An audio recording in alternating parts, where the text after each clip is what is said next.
HOA story time. 2 years ago, we removed our dead fescue lawn and replaced it with Zenith zoysia. Both grasses are allowed per the neighborhood HOA. Last year, our neighbor, who we are friendly with and our kids play together frequently, requested that I straighten out the property line because he didn't like that the zoysia goes dormant and turns brown during the winter months.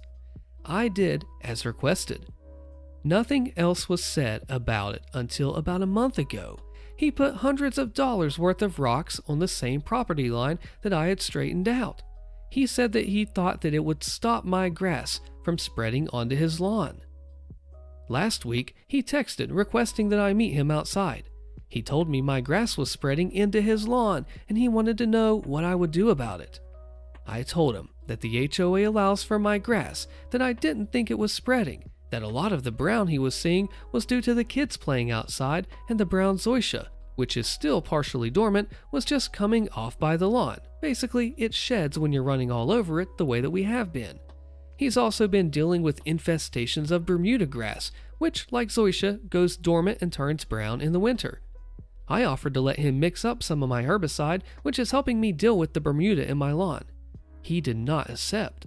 Post our meeting, he appears to have sprayed some type of herbicide that's wiped out his fescue beyond where the rocks are.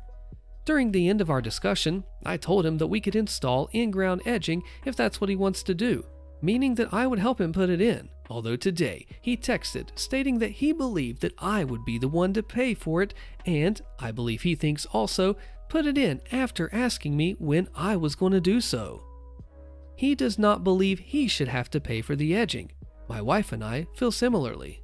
Since I said that, he has told me, all via text, that putting in a grass that spreads was not very neighborly.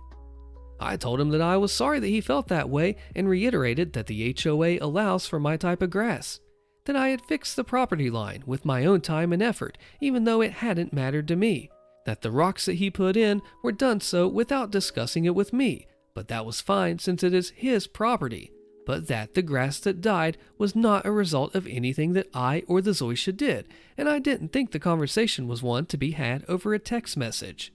There was some more back and forth, but it exceeds the character limit to include it, but the last thing that he texted was, "I just reread your text. I put rocks in without discussing. You have a lot of nerve. You never discussed this grass with me at all. You just put it in." At this point, I feel like our neighbor has abandoned all sense of pleasantness, but neither of us are probably going anywhere for the next decade, and my wife and I would like to know if we are in the wrong here and what, if anything, we should do. Are we the butt? Do you agree with this? Zoysia is tough and drought tolerant, so it's better for the environment than many other grasses. This is a ridiculous fight. Stop engaging, just shrug and walk away. I mean, how do you go above and beyond to try to work with the situation and then the neighbor just keeps doing it? How would have you handled him? Wow. Neighbor is seeking to operate a small business, selling plants and produce out of a cart on shared HOA property, posted by Jolly Duty. We have a quiet HOA in Virginia where all lots are 10 plus acres. The HOA doesn't try to exert too much influence or rule enforcement over the annoying issues, but they do have shortcomings over road maintenance, gravel roads, and improper allocation of HOA budget to helping select homeowners with their culverts, driveways, and various utilities which are technically not covered by the HOA's very limited budget. The homeowners they tend to favor are those who've been in the community the longest, acting as if that gives them some special consideration. Most recently, one neighbor who has been here a long time was operating a small business on common property. It's a cart selling plants and produce. They advertise the business on the main road in order to drive traffic. Customers parked on the narrow, shared gravel road. And the rules for the HOA specifically forbid any business being operated outside of anyone's lot and also forbids customers from parking on shared roads. Hence, neighbors complained and the cart was soon gone. However, the HOA board soon after announced that they would be voting on whether to allow the cart to resume operations. This seemed wrong to me. Shared HOA property should not be used for operating a small business, no matter how innocuous that business may be. The customers parking in the ditches and performing K-turns on gravel roads leads to deterioration and more cost for the HOA. It's also annoying to navigate past, and frankly, it's not what I want to experience on our once quiet private road. I was thinking of being more aggressive towards the HOA and preventing the cart from returning, even if that ultimately meant threatening legal action. Question: am I simply not being tolerant, or is the cart really not reasonable under the circumstances? The board stated they would make the determination, which they technically don't have the right to if it's in conflict with the HOA rules. They didn't offer up a vote for the community. If they want to allow a business to operate on common property, they would have to open up a vote to all members, and an amendment would need to be ratified by an 80% vote. This comment gives a great answer, and OP gives an awesome reply. You're not being intolerant, it's a slippery path because once you allow one cart, there will be many more, and they won't even be operated by people within your community. There goes your neighborhood. And OP says, that may be my biggest concern. Under basic equal protection, they would have to allow all members to use the common property for business if they allow one. Very slippery slope indeed. He was downvoted for that. Do you agree with him? Ready for some insane Karens? This story is titled, not entitled, entitled Neighbor Throws a Fit That I Won't Let Her in My House to Take My Alcohol When I'm Gone, posted by Deleted. I live in a 3-unit townhome. We're all good friends and we share keys with each other. One of them is my best friend who, with my approval, enters my house when I'm gone to grab a soda.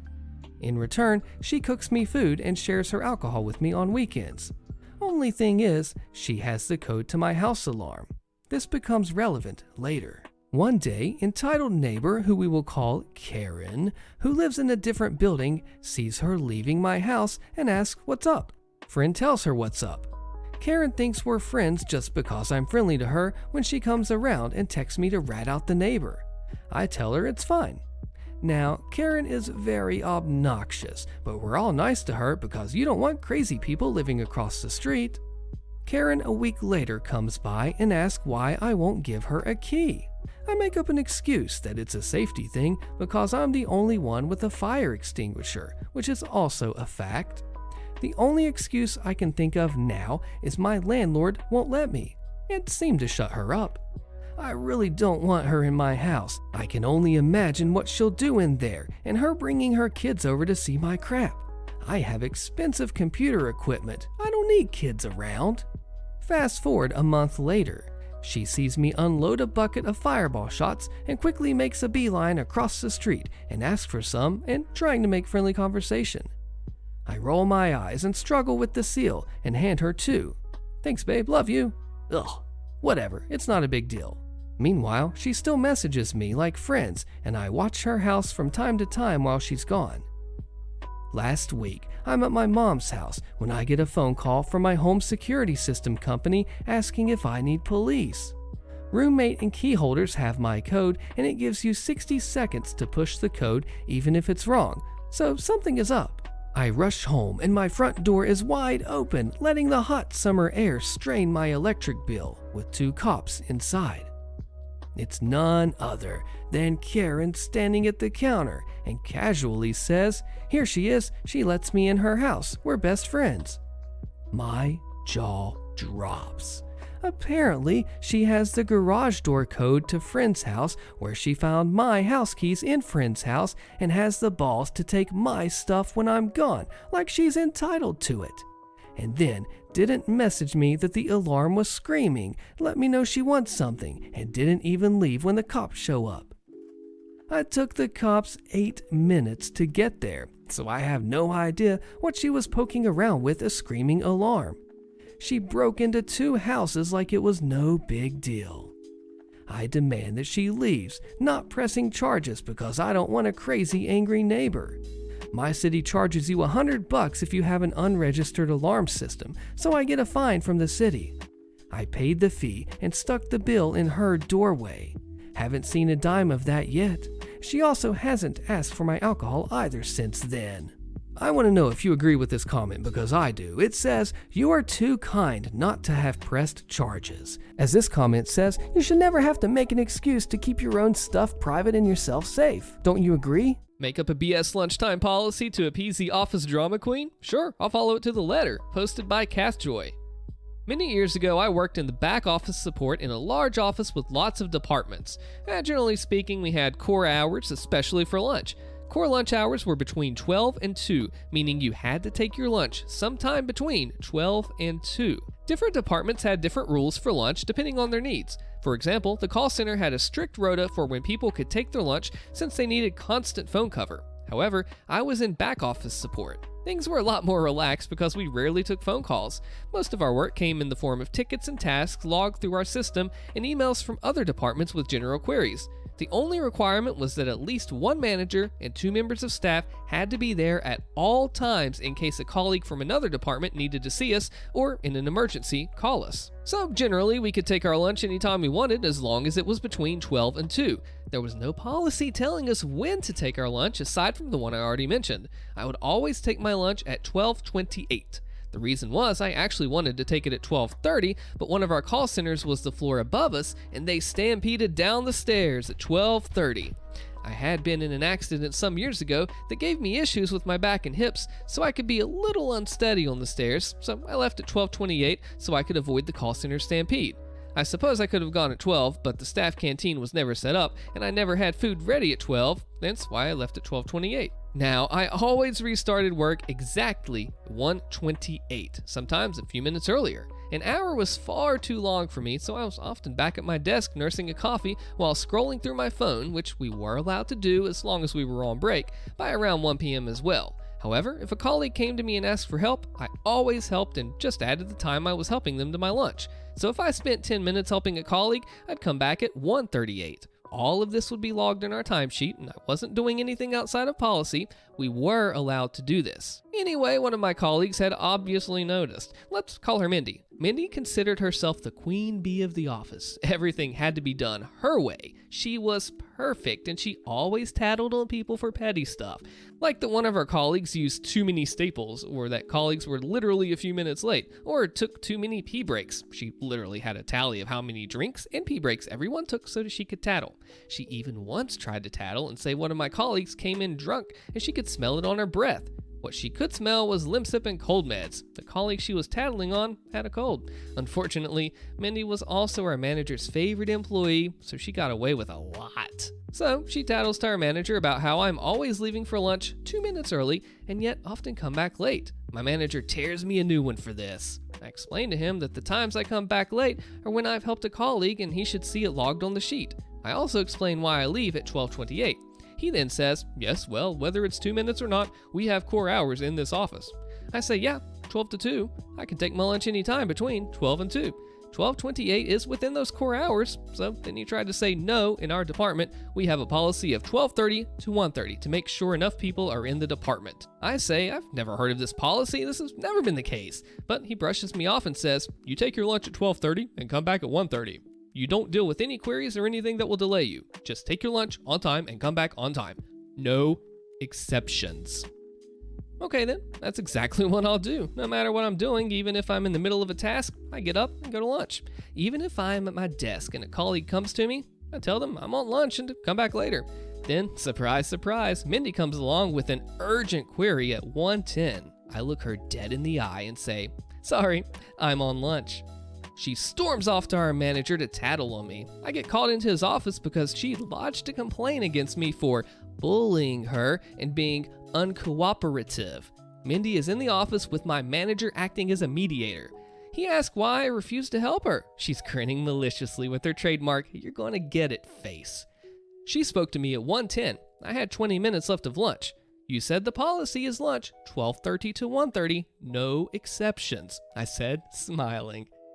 Mindy looked like she wanted to slap me, and my manager was furious, but he knew he couldn't do or say anything because that was what he said. Eventually, the manager ended up being promoted and moved to another department. Our new manager had no patience for Mindy's excessive tattling and at one point shouted at her, "This isn't primary school and I'm not your teacher. Go back to your desk and focus on your own work instead of everyone else." The new manager also rescinded the no exceptions BS policy that my manager had made on the spot, and as long as we came back on time and didn't leave the department understaffed, she couldn't care less when we took our lunch. Sorry, ma'am, of course your son can try the 7 million Scoville heat units hot sauce, posted by A. Ray Vin. I work in a hot sauce store in a busy outlet mall. We're a well-liked locally owned business and have many loyal return customers, but at this particular location, we also get a lot of tourists who are curious about our challenge items, or Hot Ones products.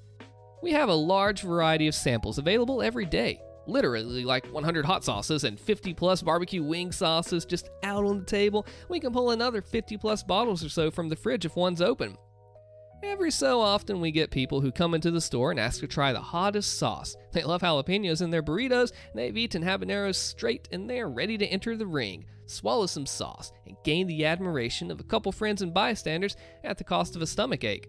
We usually try to guide them to the 10th hottest sauce in the store, burn them with it, and move on to something mild or medium suited to their taste. Today, while I was selling items to people who were actually paying for things, a 10 or so year old boy enters the store. I always get wary when children enter the store alone because it's full of glass bottles. They usually dart straight for the shelves and pick something up, but this child came barreling towards me like a bullet. While I make change for the couple buying some sauce, he calls out to me, "Excuse me," in a horrendous, whiny pitch. I ignore the rude interruption and continue my conversation with my customers. He parrots it again 12 times or so back to back as I thank these people and get them out of the store. Finally, I turn to him. "How can I help you?" Where the heck are these kids' parents? Hi, can I try the hottest sauce in the store? Not this crap again. I'm not dealing with this, not with a 10-year-old kid. I explained to him that the hottest sauce on the table is Hellboy, Right Hand of Doom. It's spiked with a 6.66 million Scoville extract, and honestly, if you're not experienced with this kind of stuff more than just a tiny bit, it can really mess up a good part of your day. Take my word for it. I explained to him that he has to be 19 years old to try it and sign a waiver, which is BS, but I'm off in 30 minutes, so screw this kid, and instead guide him to a tasty fermented habanero that he coughs his eyes out on before explaining to me that he could handle the right hand of doom because his dad eats spicy peppers with him all the time. Okay, I say. Oh, he leaves, thank God. 15 minutes later, I'm interrupted by another customer, this time a gigantic woman in a blue blouse. She's set next to my sample table like a giant blueberry, blocking up 20% of my floor space. "Excuse me," apple doesn't fall far. The customers I'm with are polite and excuse me to speak to her. "You didn't let my son try the sauce." I explained to her that it has extract in it several hundred times hotter than anything he has ever eaten, and that it can cause him severe discomfort, and that I will not let him try it in my store. I explain that she is free to purchase the sauce and have him try it at home if she so wishes. She explains to me that she married a Mexican man and that I wouldn't believe the things we ate in New Mexico City, where he grew up. When I asked what they had eaten there, she told me, "Things hotter than anything we have in the store." At this point, her daughter interrupts our conversation, and I kid you not, "Excuse me? What?" Now I'm getting annoyed. I was annoyed from the second I saw the kid, and now he's back 20 minutes later with all three of them. "Why do you sell Valentina? It's not even a hot sauce." Jeez. Aren't you from Mexico? It says salsa picante on the bottle. It's $5.50. I'm off at 6. I've had enough. "How about this? You can try the sauce, and if it's as mild as you think, I'll let him try it." She agreed and grabbed her sample stick. I reached for the right hand of doom and unscrewed the cap. Its nuclear aroma sending memories of aches to my stomach. As she goes to dip the stick into the sauce, I warn her to only take a small amount. She grins at me and dips the stick all the way into the sauce. Trap card. She slaps it in her mouth. Immediately, she looks uneasy before she throws herself into pure agony. She is coughing and swinging her head back and forth, trying desperately to speak, but she cannot muster any words. She dropped her sample stick in all the chaos. After a few solid minutes of coughing and dry heaving, she manages a single word. I explained to her that water won't help her now. My relief walks through the door just in time to witness the finish. She tells me that the only reason she's coughing is because it went down the wrong pipe. She then immediately vomits into our garbage can. She apologizes for spitting up, like she didn't just rocket launch half a liter of chum into my trash can, and then leaves without saying anything else. I tossed out the trash with a smile on my face and clocked out. Security made us show the last 5 photos on our phone, posted by Stuff Things and Stuff. My coworker, and an absolute hero, maliciously complied at security on one of our subcontractor jobs. The customer was a manufacturer for high-end electronic components. Security was tight as a small 4 by 6 inch box could contain $250,000 worth of microchips. Our team was installing equipment in their facility for 1 week. A security checkpoint had to be passed every trip in or out of the building. Mr. Security Guard, Chad maybe, decided my coworker, Steve probably, was more suspicious than the other 4 techs. So every trip in or out, not only was Steve made to dump his entire contents of his backpack out on the table and go through it, Chad required Steve to show him the last 5 pictures taken on his phone to prove he wasn't stealing secrets. This is all fine, except Chad lets everyone else through without any sort of inspection. Steve is trying to stay positive, but obviously this is eating away at him. Steve tries to be overly positive and also a bit snarky with comments like, "Thank you, Paul Blart, for keeping America safe," which bust up the rest of our crew. Then Steve has the idea that will free him the rest of the week. Wednesday comes along, and Steve is overly scrutinized on our way in as usual. As we head back to security at lunch, Steve says he has to go to the bathroom. He comes back out a few minutes later, absolutely giddy.